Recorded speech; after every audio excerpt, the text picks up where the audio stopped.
had graduated with geology. As a protest against the nationalistic movement, he left his studies, and then Ashutosh Mukherjee asked him to join anthropology department, and in 1925, he with brilliant result, he became an anthropologist. But when we talk about all these the anthropologists, famous anthropologists, they had their valuable contribution in the subject, but each had their different approaches. We are mainly focusing here on Nirmal Kumar Bose because Nirmal Kumar Bose was the only one who had taken the holistic approach, and he has done a lot for understanding the unity, cultural unity, and also the biological unity and such other aspects of the nationalistic movement of the University of India. The joint session of this is also very important because that also had given highlighted anthropology among all the other hardcore sciences, and this also gave an impact. Now, to go back again to Professor Nirmal Kumar Bose and many other people, historians, they have always talked about India as a subcontinent having its geographical uniqueness, and also the condition that had regional diversity, and also about the people who had apparent plurality. Now, the first study of people of India was carried out under imperialistic banner. There was survey made, and the survey was carried out in eastern India by Risley, Dalton, and O'Malley. The book was published in 1905. Then Middle India by Russell, South India by Thurston, North India by Crook. Purpose was administrative relief of distress, famine, etc. Resort to anthropometry was also taken. Human groups were classified on different races on the basis of the Indians were classified on the basis of their anthropometric characters, head size, body size, nose, hair, color of the eyes, all these somatometric characters were also taken. But what we find nowadays that our Indian population at that time, they were not so much diverse. But what Risley had done and the others had done, they wanted to, for administrative purpose, because you see it's 1885, it's right after some years after 1857, the famous year of what we call spy mutiny, we call first revolution, and such things. So they started to know about the people, their character, their tradition, and also how they are. And they, for their administration, they wanted to find pigeonholes for all the groups.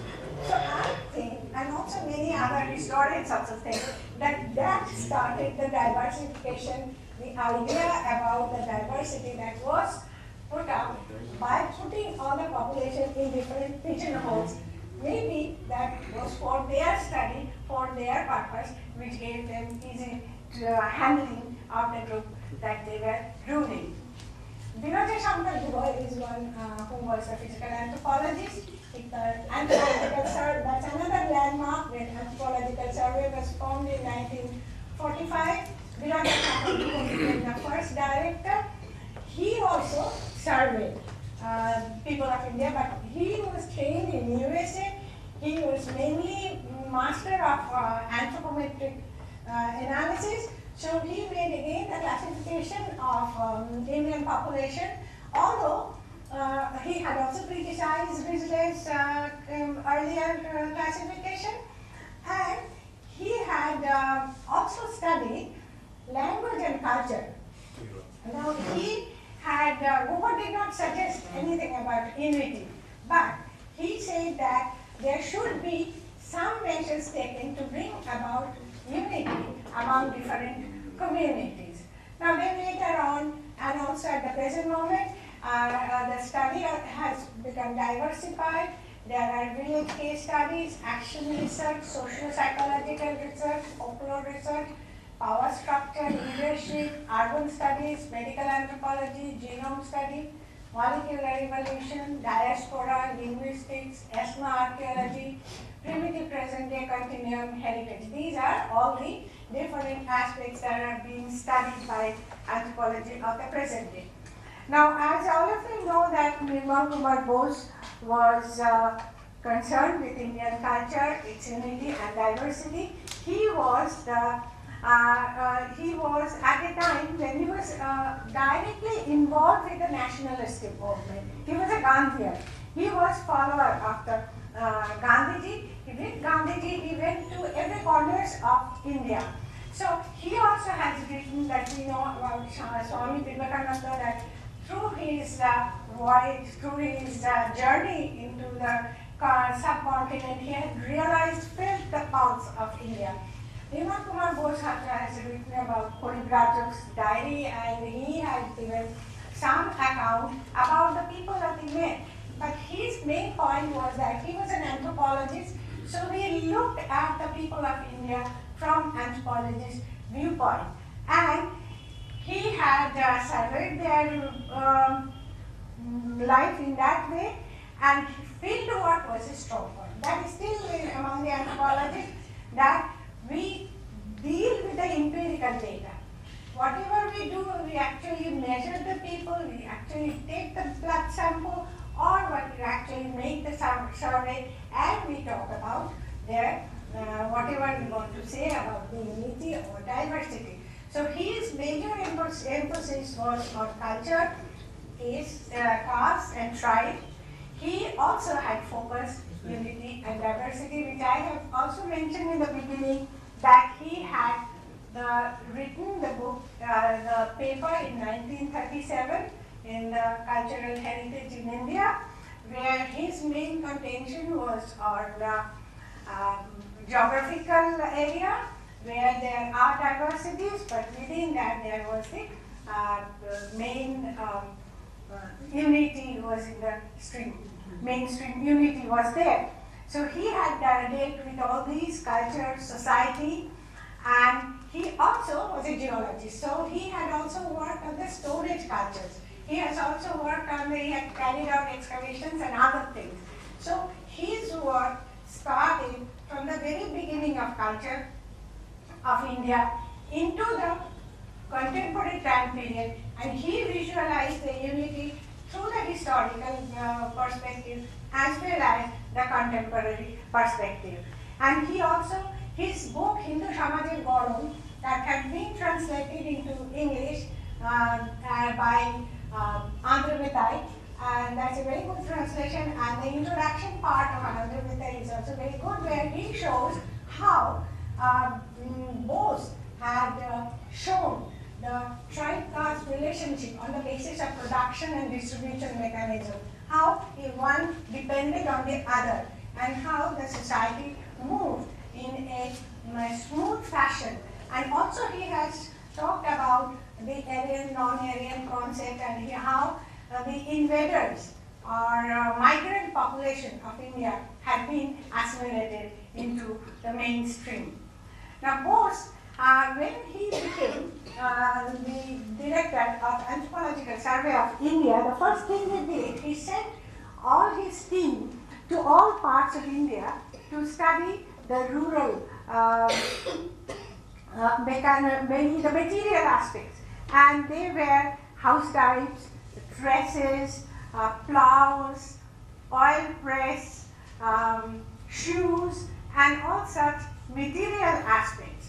And he had, in his work, the book that came out, Peasant Life of India, he felt that actually the pulse of India, the heart of India, is in its rural belt, and that's the peasants who actually portray the real India.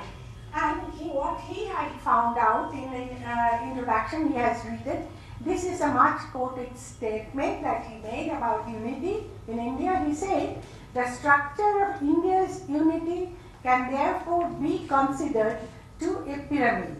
There is more differentiation at a material base of life, which is very much influenced by geography and the local environmental requirement, and progressively less as one mounts higher and higher other spheres of life, namely things like laws which guide inheritance or define the rights and duties of individuals in a group, or if one rises to to higher reaches of life, confined to ideals or faith or art, the differences become feebler and feebler. They are eventually replaced by a unity of beliefs, aspirations, which gives to Indian civilization a character of its own. This is a famous word, and Nirmal Kumar Bose is also famous because not only for his work, intensive work, bringing the Indian civilization, the Indian anthropology to the level that we are at the present moment, but at the same time visualizing India as a united nation. Now what we are, the anthropological findings, that was the time when there were not so much of scientific development, technological development about dating, about satellite imagery and other things had taken place. But he had predicted, made some prediction. But what we have at the present moment is that the first human being to settle in India were of Homo erectus stock, and they lived here as early as 2 million years before present. Human-like creatures were also living in India prior to that time period, but human element is found from 2 million years. Recently, work has been done in the famous site Athirambakkam in Chennai, where the absolute dating has been done, and this is the date which came out for the earliest inhabitation of people in India. Culture was Acheulean, Lower Paleolithic, during what we have the geological division of Pleistocene and Holocene. Throughout Pleistocene period, there were Paleolithic culture, and Paleolithic culture had a remarkable similarity throughout the subcontinent. As such, it's more or less the Paleolithic culture is similar all over the world, and probably this is because of the similar mental template of genus Homo, that this gave rise to the similar type of reaction to the environmental need for survival for the people. And similar situation persisted up to maybe beyond 10,000 years, because I mentioned 10,000 years because this is the time period when we enter into the new geological era, that's the recent era or the Holocene time period. But with the advent of food production, diversity became apparent. Some people in some areas did not take up cultivation. Obvious reason probably was that they were living in, especially in hills and jungles of the country. And these are the areas where still we find people living in their hunting-gathering way of life. We call them the tribals. And contemporary to the rise of the great cities of Mohenjo-daro, Harappa and urban centers in the river valleys, we find that those people who were living in the hills and jungles, they continued into their older way of life. They did not come down. We anthropologists don't call them as backward. We call them maybe cultural backwater. But as you know, Saling, he has worked on several hunting-gathering communities, and he called them original affluent societies. Perhaps they were at peace with their environment, in their resources. They did not have the need that we city people probably have. So that was a kind of economic basis that had been given explanation. Now the new findings that has come out as a result of Aryan, non-Aryan, we still go on talking about Aryan and non-Aryan.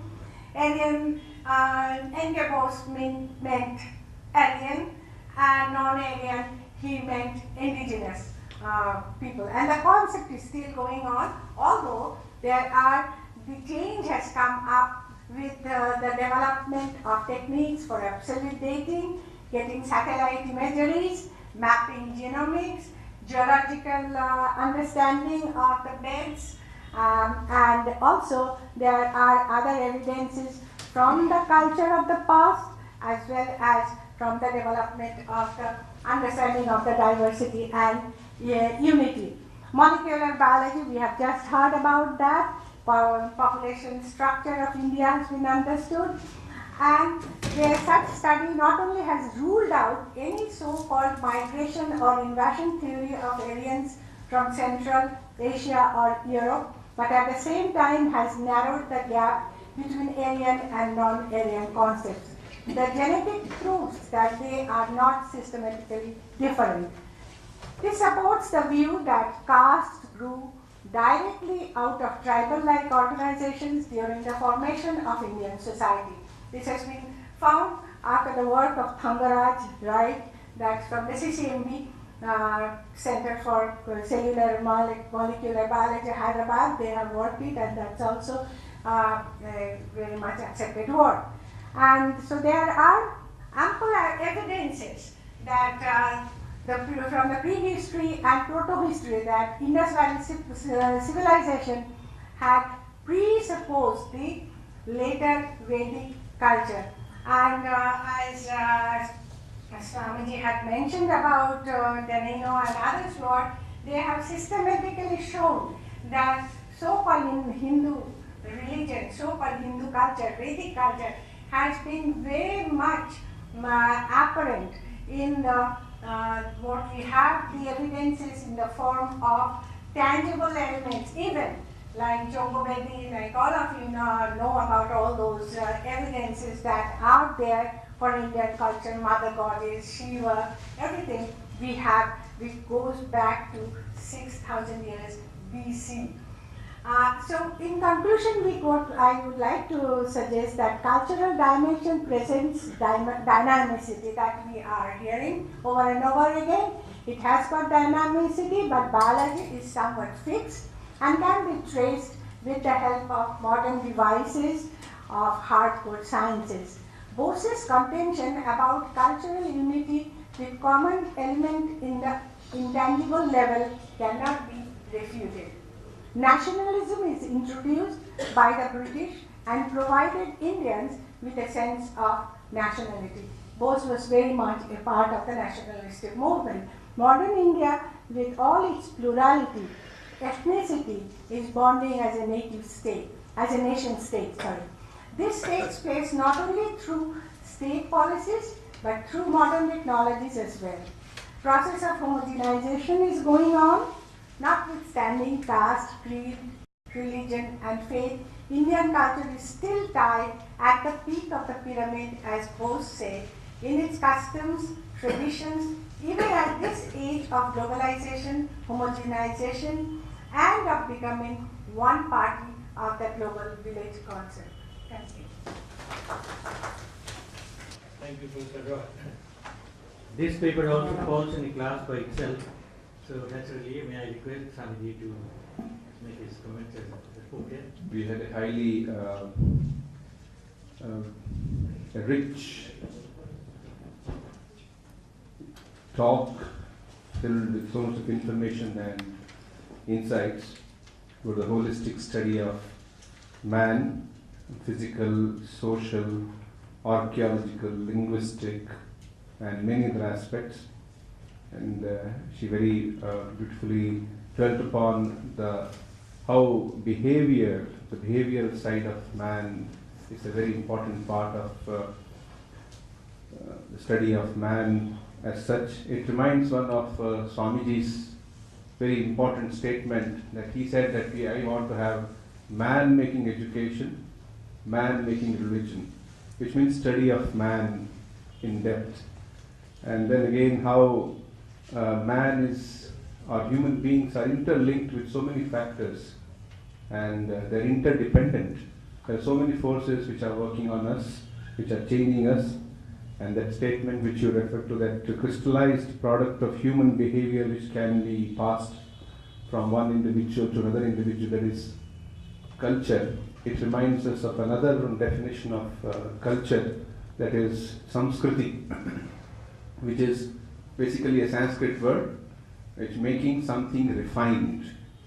And the Sanskriti, which is there's a Prakriti, there is Samskriti, there is Vikriti. So Samskriti is like you have raw food, that is Prakriti. You cook it, it becomes Samskriti. And if you spoil it, it is Vikriti. That is how some people have explained. But you have taken up from an anthropological viewpoint. It's a very beautiful talk. Thank you very much. Any questions based on what she has said? About this pyramid, which Kumar Bose pyramid that you have referred to, it bears some similarity to the Maslow's pyramid. It's very interesting, this connection. Maslow's pyramid of human needs, the lowest the physical needs and the psychological needs, and then self-actualization, self-transcendence. That's it. Yes. And if I may say something, is Nirmal Kumar Bose's other works are on temple architecture. And in temple architecture, he has shown on the Odisha temples how that this thing what you are talking about, that in the lower stratum you have the animals, then you have all those erotic figures, and then gradually it grows up and goes ends into Amlok and then Kundakubha, then Shuddhi and then Mokha. So that must have been in his own mind. And he also has dealt with, he was very much influenced by Redfield as well, Little Community and Greater Community, where he talked about the mainstream Hindu population as a greater community and the other population which came in contact and were assimilated, absorbed into Hinduism. Another paper that he has wrote was the method of absorption of tribals into Hinduism. That also he has felt, and so these pyramids, he always had this in his mind, starting from his temple architecture, and then when he had gone through this material culture, and there are shoes are different, house types are different because of the different geographical situation. But when he talked about belief, about behavioral aspect, how we behave with our senior or with our fellow being, culture in the cultural level, he said that there is a common element. So that's how he makes it. And I think I myself agree, and most of the anthropologists would agree to this, and maybe others as well. Yeah, Professor Roy, you have made a very admirable summing up of the ideas of Professor Bose, and most of them are very, very original, I would say. I would like a little clarification from you. You stated, I think that's also part of Bose's wisdom, that caste grew directly out of tribal formations, tribal organizations. That is what I'm saying. But Yes. really, I think Swami Vivekananda in his analysis of Indian history and culture also, I think, accepts this position. But how to reconcile this with the old idea of their functional specialization, Gunakarma Vivaka, on the basis of which the castes came out. So the latter idea is a kind of social engineering. Yeah. So what would be your position? Actually, this sentence that I talked about, that caste grew out of tribal-like situation, that's what is found by the CCMB, the Molecular Biology, Center for Molecular Biology. They have done work similar to what Partho Majumdar had just talked about. But their work was mainly among the tribal community, different communities that I could have brought their maps and other things, but that was so complicated that I didn't bring those. But Thangaraj and he was one of the directors, Raik and others, they have worked, and that's their conclusion, that because there were the basic population which first came out of Africa, then there were other populations, but Indian population is made up of several layers of DNA, according to DNA mitochondrial analysis. And since they found this common element between the caste, even the upper caste and the tribals, they have the common mitochondrial element. And because of that, the Thangaraj and Wright has said that. But for Bose's theory, that's what they have said, that the base is all starting from Andamans to these, especially the peninsular India and others, they have the common mitochondrial element. But what Bose had said was that he had talked about this caste, he had used Varna system. If you go into this Hindu Samadhi Gaurav, you will find that this karma, division of karma was there because of the smooth running of the society, so that people are, social engineering, so that people are given different work and they had a very smooth relationship. If you look into the village communities, we find that they have a very nice relationship with their work that they were given to, relegated to. And that, according to Bose, was this caste tribe division was in such a manner, because it started from Vedic period through epic into the modern day, and he says that this is what gave the India its unity among the diversity, so that these people having diverse functions in the society, they make the Indian civilization run in a smooth manner. Yeah, that's what strikes me in the writings of Swamiji. We get both the ideas. Yes, Beautifully combined. Beautifully combined. You will be surprised to say what they had the foresight. This in Aryan, non-Aryan concept that's going on, striking with, still going on. You can't take it out of the minds of the people, the Aryan and non-Aryan concept. But Swamiji had said that such philosophy, such tradition cannot be planted, that's what his exact word was, cannot be planted from other place, from other country, from Central Asia or other places into India. India itself has given rise to its own tradition, and that's what we find. Even Bal Gangadhar Tilak, it is such a long time back, he said that Indian civilization has risen in the soils of India, and that binds India into its unity. Well, thank you once again. I hope there are no more questions. Let us now come over to the Panjanad area, where we will discuss the impact of a regional nationalism gradually growing into a component of the whole holistic nationalism of India.